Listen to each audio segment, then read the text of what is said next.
Hi, I'm Pastor Peter. I'm standing here at the cemetery today. Here we have thousands upon thousands of graves.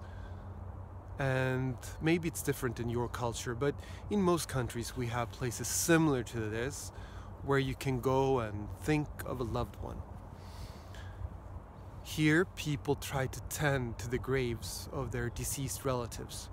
Maybe you bring flowers, maybe you bring small tokens of your love, maybe you light a candle. You want the grave to look nice.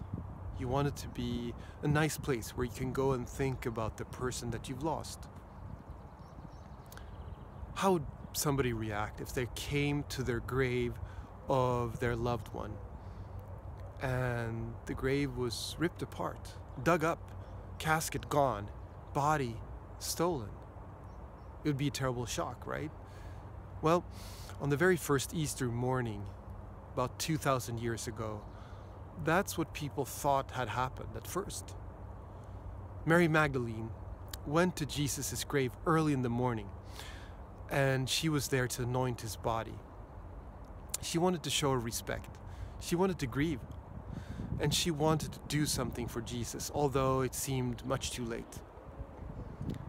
But when she got there, she was very surprised because the grave had been opened. The stone had been rolled away and the body was gone.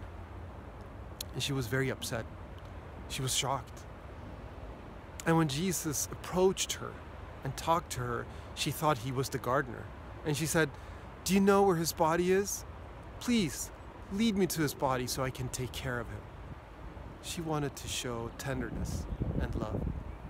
Not until the gardener, well, that's what she thought, said, "Mary," calling her by her name, she realized that it was Jesus. And her heart was filled with awe and great wonder and joy. She couldn't contain her joy. She had to hurry. Jesus told her to hurry and to tell the disciples of what had happened. Jesus had risen. The empty tomb was not a misdeed, but it was a great, great wonder. When Jesus rose from the dead, when his tomb proved empty, it proved something else. It proved that what Jesus had said all along was true.